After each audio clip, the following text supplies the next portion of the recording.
Right, good morning, gentlemen. We're joined today by Andrew Bell and Paul Johnson.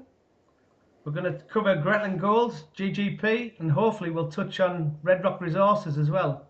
You okay, guys? Yep. Yes, absolutely fine. How are you? The sun is shining in Seaton Crew. How much sun have you got in your back, Paul? I've got cloud and rain.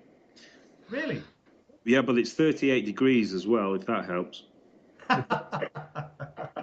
It always helps. It's great. By the way, thanks very much for joining us today. Greatland Gold, with the last time I caught up with you, can you guys put any meat in the bone about what you're up to and what you're doing with the company, please? Was that the question? Yeah, please, yeah. Can you just enlighten the shareholders what you two guys are doing together and what you're going to do in the future? Well, we both had an involvement in the company. Paul as a shareholder in Greatland, and myself as non-executive chairman. And I was very much non-executive, but it came to a point where he, from his point of view, and I, from mine, thought that there was both an opportunity in the markets and there was a challenge in the case of Greatland in that it didn't necessarily have a way forward structured as it was.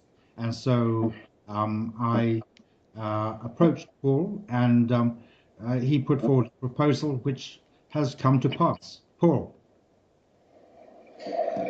Okay, so we think that we are at or near the bottoming phase of the natural resource sector pullback, and if you're going to do something, you do it at this point in time.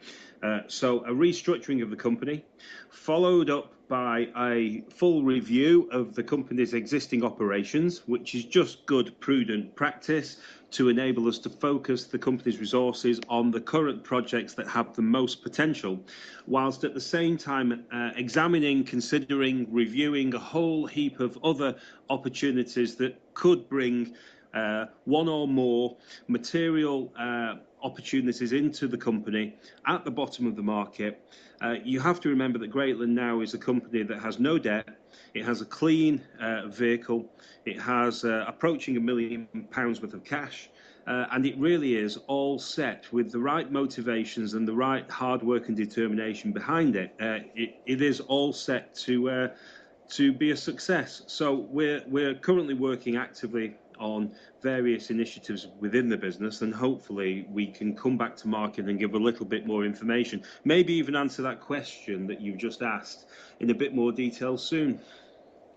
I appreciate that because I did mention these in a podcast previously. You've got like Callum Baxter there, who's the executive director. He's a well-respected geologist.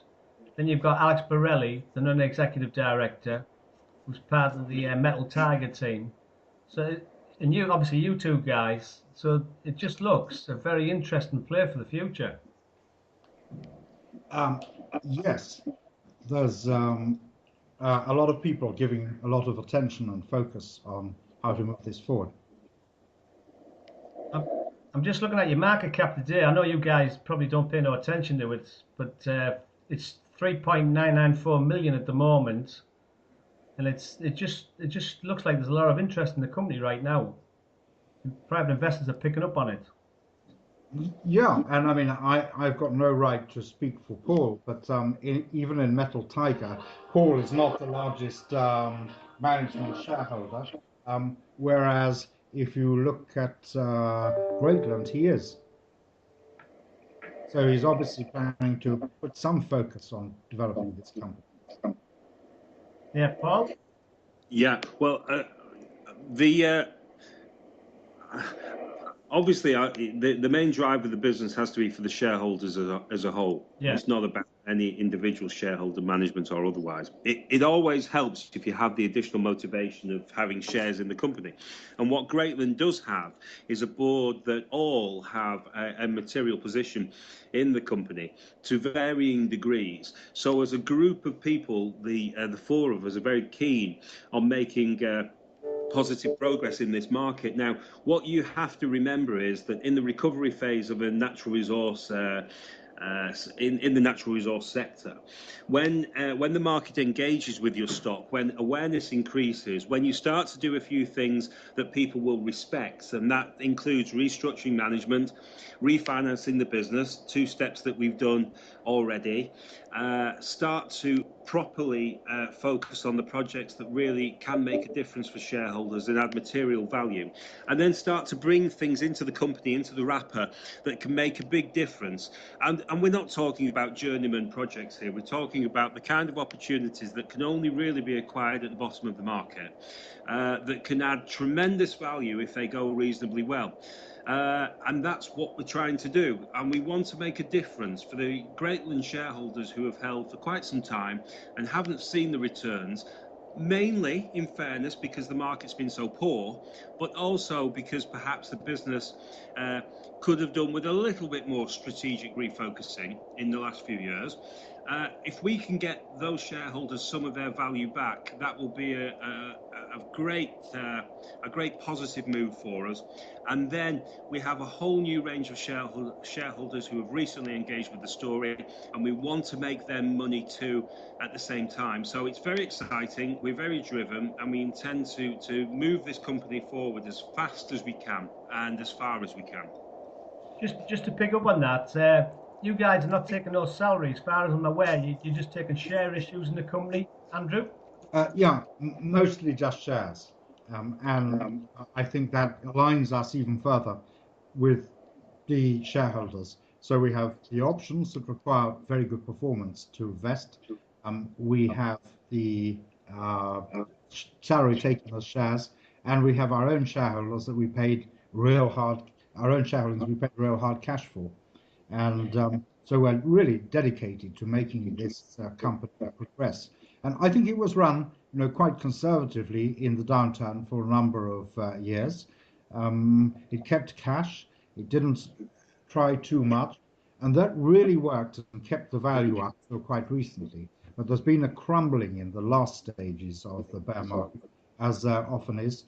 And sometimes it takes new shareholder coming in and new people to get the market's attention, to bring in the cash and the new vision necessary to help do that strategic repositioning, to find the projects that you can find at the bottom of the market, and to be able to get support to bring them in.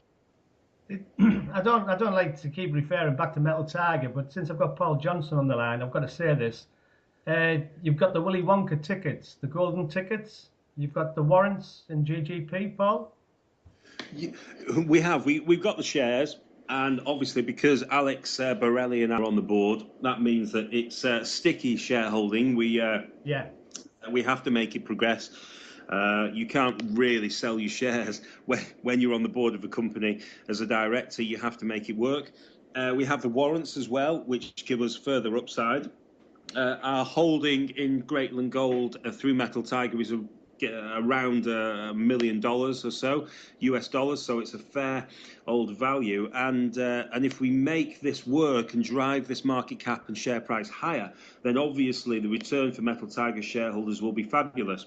But it will also be fabulous for the rest of the shareholders who are engaged with the story now, and for the people who bought shares over the years and who've suffered a bit of capital attrition in the process. Then maybe we can build the value back for them as well. So everyone will benefit, not just Metal Tiger, but we are strong holders. We've got a lot of energy in the Metal Tiger business that we can hopefully translate across. We've got some technical capability. Everyone knows about Mr. Grammer, chairman of Metal Tiger. He's got a great deal of knowledge in Western Australia, that part of the world. So we can bring all of these various elements to bear. We are impatient and we're driven, and we want Greatland to be a huge success. It's one of the first vehicles that we have very proactively engaged with, and so we want this to work. Yeah, I think it's right to say that where Metal Tiger's taken interest in other things into their trading portfolio, it hasn't been with this degree of involvement. And I really welcome that involvement, because I've known Paul a long time and Alex pretty long time as well. And I think that put together, we make a pretty strong team. Well, now I've got you guys on this podcast together. Obviously, Paul's in Bangkok. Andrew, we've got you in London. I've got to touch on Red Rock Resources. Andrew, would like to talk about Red Rock Resources, please? Yes, obviously, Red Rock Resources has performed well this year. In fact, it's performed well since December when we had the share consolidation because the share price, the trading unit had become too small. I think that as we're moving towards a revenue model from one which was pure exploration, and some of those moves that are now beginning to bear fruit and bring revenue in have been planned for a long time, actually. I mean, some are more recent. So that is one of the keys to Red Rock this year, is that we're forming a very stable base by getting revenues, but also we cut our costs since 3 years ago. First of all, we halved them, then we halved them again, then we halved them again, and now I'm trying as near as possible to halve them again, which will mean they've come down from 8 to 1. So cutting the outflows and building up inflows gives one the kind of base that one can operate from at this point in the market. And when people see revenues coming through, I hope they will see that some of our strategies worked, and that will enable us to do the same kind of thing, to seize opportunities right down here at the bottom of the market. Paul, would you like to come in there, please? Because I know you've took an interest in Red Rock Resources. Well, yeah, I'm a bit of a money tart, I'm afraid, and it's what being an accountant does to you. And I recall the last cycle, and I've said this many times, but you've got to keep getting this message over. In 2008, you could have bought Red Rock shares. I think the low was about 0.25 ultimately, the real low. And if you'd have held those shares for a couple of years, you could have sold intraday, and I think November 2010, you could have sold for plus 20 pence, which is an 85 times return. Now, I would not want to suggest that you could get that kind of return from Red Rock in this cycle. It may be possible, you may get more, you may get less, but what's absolutely evident is that in companies like Red Rock, with a proactive management and a driven management style and a desire to do more and to engage with more opportunities, the market turns from absolute hatred, and I hate to say this, but hatred of the management, hatred of the structure, hatred of the vehicle. They turn from hatred to absolute love, and they engage with the stories, and they buy the shares, and they drive the share prices dramatically higher. Now, I've got a personal shareholding in Red Rock. And I do that. I have that position because I think that Andrew is the perfect recovery person to run a business at this stage in the cycle. Metal Tiger obviously has a position in Red Rock, so we are fully behind Red Rock. We think, and we could be wrong, but we think there is a vast amount of potential for that stock to appreciate in value over the coming couple of years, maybe even longer, and we're going to sit and watch how this plays out and how this develops. Yeah, I mean, the share price went down. There's no shirking it, by 99% from the peak. My own share positions in these companies, I kept on putting more money in, is down by, well, obviously it's down by much in terms of value I lost from what I started with, down nearly as much. I want to make that money back, and we're going to do it. And we've done it before. We're going to do it this time. I'm not short of energy. And as for people hating or getting upset when the price goes down, quite honestly, we're tough enough to come through that and not to be put off our stroke. And I won't say that I thrive on hatred, but it leaves me as unmoved as excessive praise and adulation, which we got at the top of the market too. Yeah, like you say, it comes with the territory. You're the flavour of the month, but when it goes the opposite way, the markets, it's quite fickle, really. I'm just looking at the market cap now. It's 1.62 million. So Probably with the new shares, it's more like 2.4, 2.5. all right, sorry, yeah, I'm just reading off the board here. It's just it's going to be an interesting to watch Red Rock Resources to see, how you guys moving forward. That's for sure. Yeah, it's going to be very interesting. Right, gentlemen, Paul in Bangkok, Andrew in London. It's like the Eurovision Song Contest, this. Cheers for your time, guys. Absolute gentlemen. Thanks. Well, Thank you, Ray. same to you. All right, bye-bye. Thank you for your time. It's much appreciated.